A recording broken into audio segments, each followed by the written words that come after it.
This is a little single family, one bedroom, one bath house. I've owned it since 2006. I paid $102,000 for this, and then another house you'll see later, a big single family house, like a 4 bedroom, 2 bath.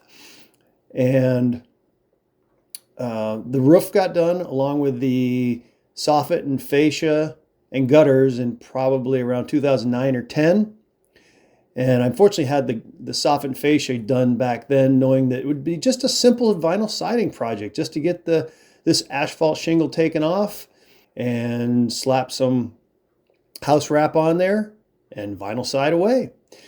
Here's the guys having lunch, taking the siding off, making piles over here on the right, and just stripping things down, getting them ready for what we thought was going to be just a simple vinyl siding job done in a couple of days.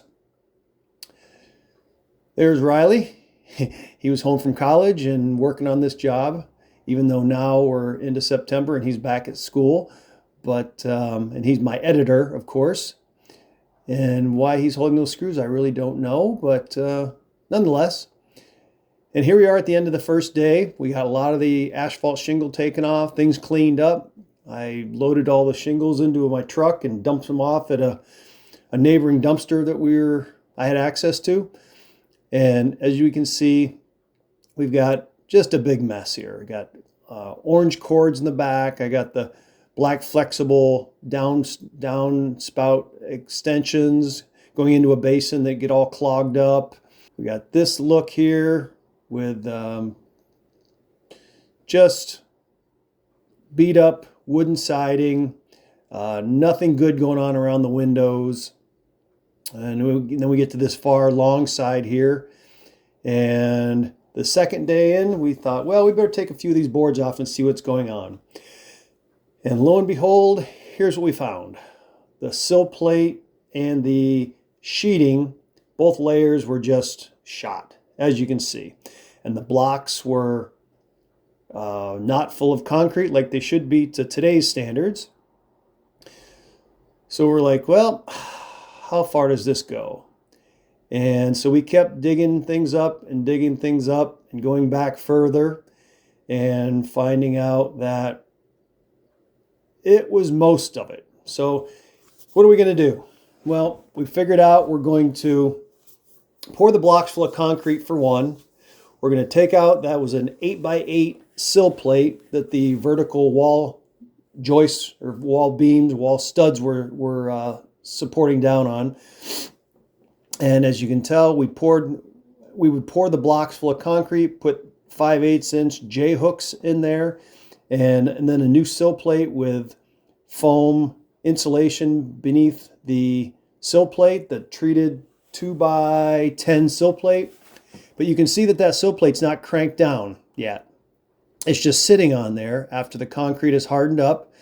You can see up top, you can see number 5 and number 6. That is when we knew we poured the concrete, because we had to do it in stages, because you take it all out and the side of the building will fall because there's nothing holding it up, as you'll be able to see. We did it, that would have been on probably May the 5th and May the 6th up there in the top of the screen there on picture 9. And I let the concrete heal, or I guess cure, for about a week, because I didn't want to crank down on the 5/8 inch nut and pull that J hook or loosen it up or anything. I wanted everything to be very, very secure when I tried taking any imperfections out of that 2x10 treated new sill plate. See, those are 2x4s that are underneath every single one of those wall studs. And you can see there's shims under there, so everything was very, very good and tight. So we didn't want the building to move, because someone is living in there, was living in there, and is living in there. So we go to the next slide, and there's a little closer look. This here on the right is the main beam holding the building up. Very bad shape. And you can see we poured this one on the 6th on the left, and on the right was a fresh pour. We put new J hooks in there. And we overdid it on the J hooks. We put them probably every 24 inches. And I think as we look back, we probably could have been doing them every 4 or 5 feet. But overkill is generally our MO. We did sister in a main beam onto that is a 2x10 onto that main beam there, and had to rip it down to match accordingly. We sistered that on both sides, and we encapsulated that main beam, because in the middle of the beam it wasn't bad. It was just on the tail end right there. So we didn't remove it, we just sistered onto it, and then the treated wood is what will be primarily carrying the load. There's the other end. It did have a smile in the middle. There's the little close-up look on the one that's there, and then the new concrete. And there you can see we poured more on the 7th, all the way down that row there. We temporarily hold up the building, pour the blocks full of concrete, put the J-hooks in there, and just start letting things dry, and temporarily being held up there like that. And this is on the far, this would be the west side of the building. And here is a shot underneath the building. Of course, it's on a crawl. It's on a dirt crawl, maybe 18 inches tops, crawling around on our bellies. Very, very difficult. Very, very stinky. Not a fun job to be underneath there.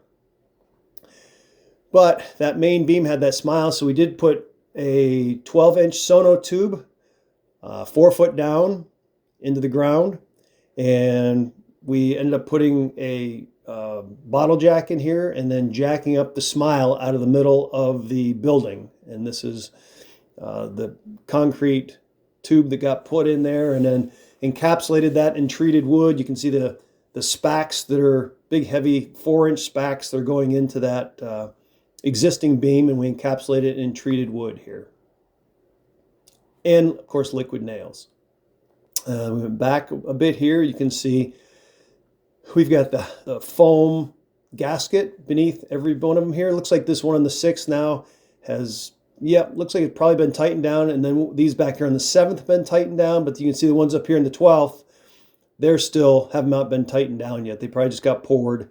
So after a week, we cranked these down, and then we kept going on around the building. We are now along to, this is the north side of the building and the east side of the building. And you can see we had to rebuild this entrance here in treated wood, and we just kept going all the way around the building. This is tuck pointing. This is one section of tuck pointing that got done. Dug down deep and tuck pointed every single bit of the blocks. And we had left this job and went out and put a roof on a place, put a deck on a place, and some of the videos you've seen already are jobs that happened while this one was started. And this one was obviously done on the 14th here. This is a closer look at the entrance, and you can see up here the 15th when all these were poured full of concrete. And we'd take this one, then we'd take the 8x8 beam out on the right. So all the bottom layer, the bottom probably 8 to 10 inches were taken off the building and verified or replaced. And then some of these sections here, once we had the 4x4s in place, we would put a band board on. That's what this is on the left. And on the right, no, the right doesn't have a band board yet, but the left has a band board. You can see using 4x4s instead of 2x4s for the verticals here. And there's that whole side that we started on.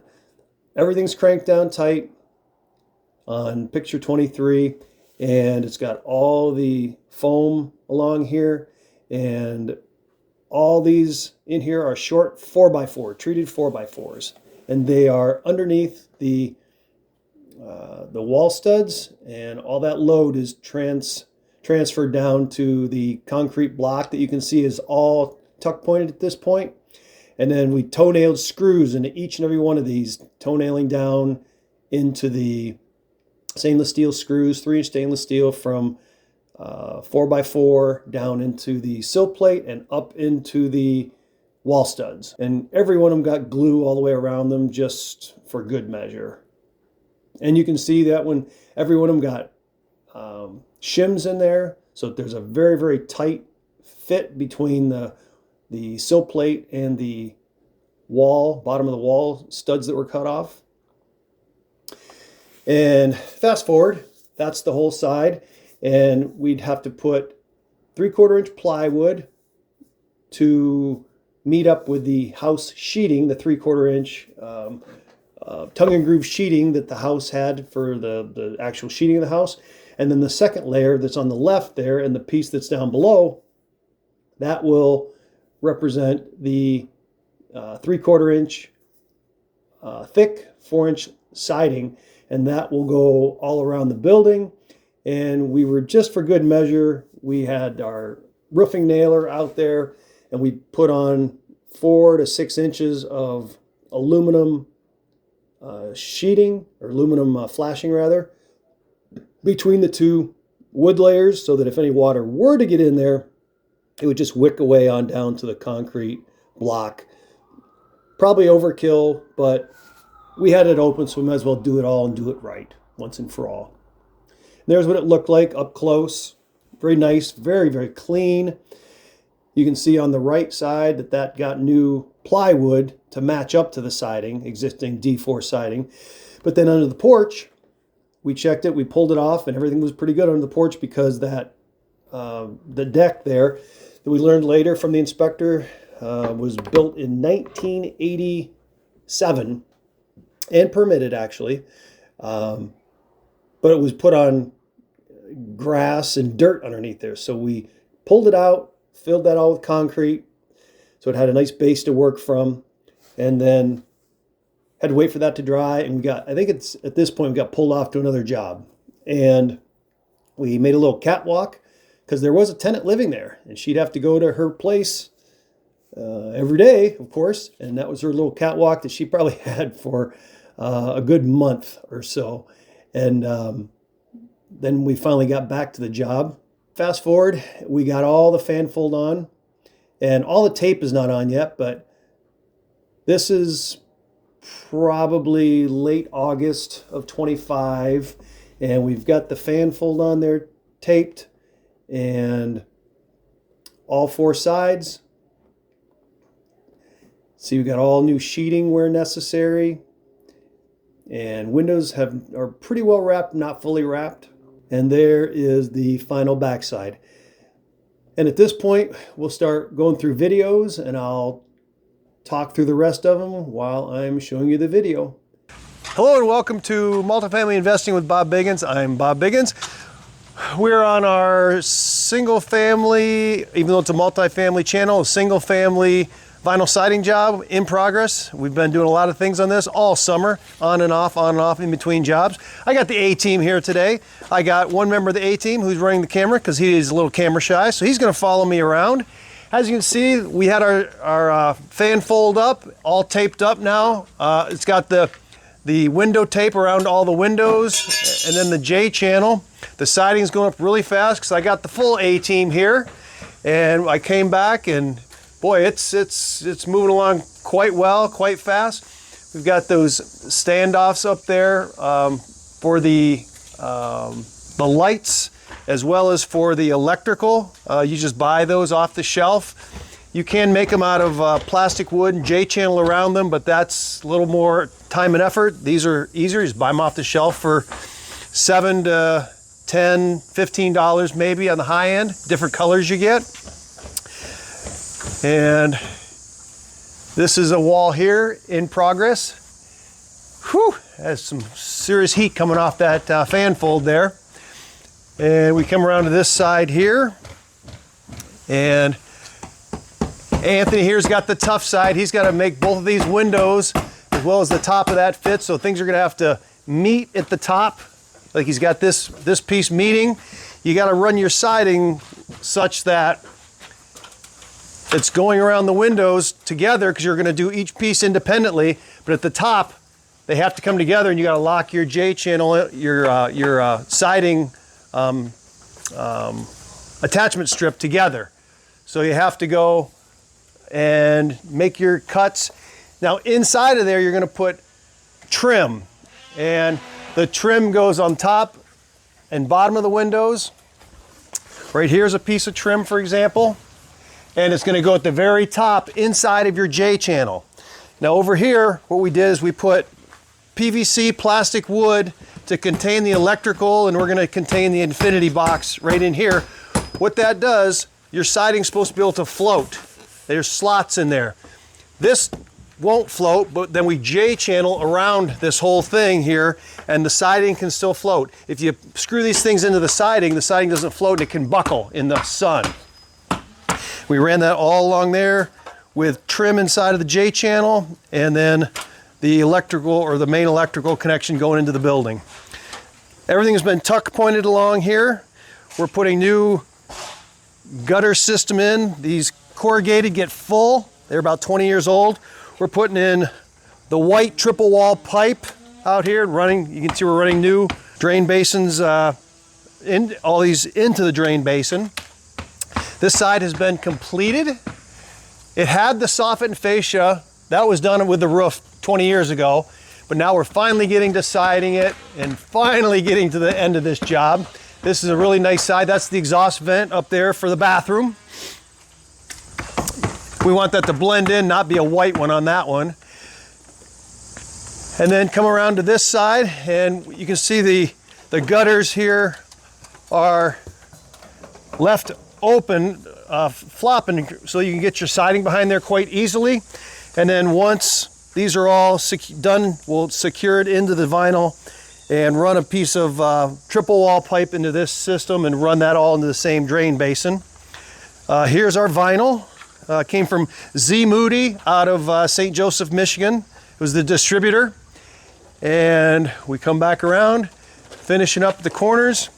Another thing you want to be able to really think about is keeping these level with one another all the way down, as well as on the outside corners. You want those to be as level as you can on each other as well. This one was done real nice. Over here I can tell. This one's got to be done yet. That'll get a downspout there tied into the rest of the downspout system. The water evacuation system is very important because with water, it damages the foundation, it damages everything, and it brings in varmints. They love moisture, but if you can keep the water way away from your building, you're worlds ahead. This piece here that Eli's popping in there is, he's got a tough one because he's going up and over that light outlet there. And you look at the corner here, just beautiful. Tied in. It's a mark of a real nice siding job. So we'll be back when things are getting buttoned up and we'll continue the video. Thanks very much. Hello and welcome to the last segment in this series of Multifamily Investing with Bob Biggins. This has been a long project. We've been on again, off again. It's morphed into a lot bigger than just a vinyl siding job. I'll go through a few of the highlights. It is finally completed. It's done. In my opinion, it's beautiful. Everything is wonderful. We did end up putting our gutters back in, our industrial 3x4 downspouts, gutter downspouts in, triple wall pipe. We've got Ys at the bottom, and that would be in the event that we have a squirrel fall down and get caught in there. You can hear them scratching, let them out. Or if you need to clean it out, you get leaves in there. You've got your access point. This has a crawl, so it's a crawl from the outside, and this was just a mud bath before. Wasn't sloped properly, water would pool in there, and the wood was all rotten, so we've poured concrete pads down there. We've put in plastic wood doors, and I figure, why would we want to leave it low there? But we couldn't put dirt in there because it would our access points. So I got some window wells with covers and put those in, and that seems to work very well. We were able to raise the dirt up about 9 or 10 inches, and this way it's going to slope, water comes in, it's going to slope all the way back out to the tail of the yard. And so this turned out really good. That was a new window. And come around the other side. Last time, well, we brought in 4 yards of dirt and we sloped out the yards. There's the triple wall, there's the drain basin down there with all our triple wall pipes going into it. Nice and smooth, everything downhill. We did raise it up probably 8 to 10 inches all the way around the building. You can see everything's been freshly tuck pointed and cleanly tuck pointed. The final downspout, because all of the water flows to the backyard to keep it out of the front yard. We cleaned up all the area around here, even part of the neighbor's stuff, because it was in such rough shape. And this here, you might remember from previous videos, was all muddy. We raised this up, encapsulated the windows, able to get all the vinyl to sit very clean and level over each one of the windows. And on the top of our J channel and our plastic wood electrical runs, all of the windows are wrapped. Like this is aluminum here. We put a plastic wood down here. Our J channel all encapsulated. And then here, I showed before we were in progress on this, on the plastic wood here. And that way if anybody needs a phone box, which they probably will not ever, or they need any other type of service that may come up. Maybe there's going to be super duper high internet in 5 years and it's going to need a different box or a bigger box. We'll have room to grow here. This section was close to being done, but we've got plastic wood here and our J channel there. Freshly cleaned up soffit. How's it going? Hello. And our electrical service with our J box. And then we were going to build a new deck, and we had some problems with the city officials. They said if it were to come out to here, it would be too big. So we had to cut 13 inches. We had it all framed in. We had to cut 13 inches off the deck from the local building inspector. And we have made it. We even had to cut off an inch from this corner so we could be 56 inches from the adjacent building, even though it had been grandfathered in. And we learned that this was built back, the other one was built back in 1989. So it definitely needed to be replaced. But this, we think, is very terrific. Cap on top of the 4x4 here, because if you don't put one of those on, in 5 years, it's gonna be all rotted in there from water.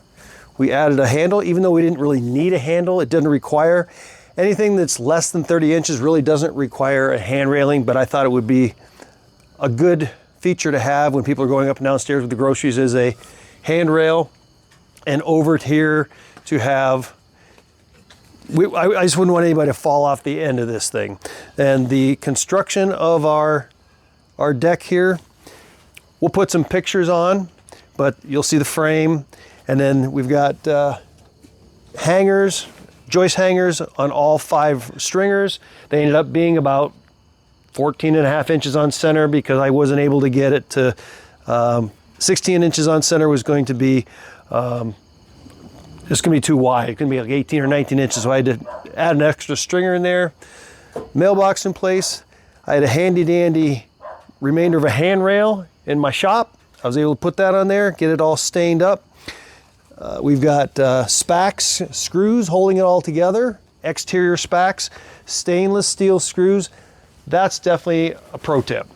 If you're putting a deck together, do not use, repeat, do not use the painted screws. Those 3-inch painted screws or 2.5, they say that they're weather resistant. You try to take those out in 5 years and they're going to be rusted and you're going to rip every head off of them.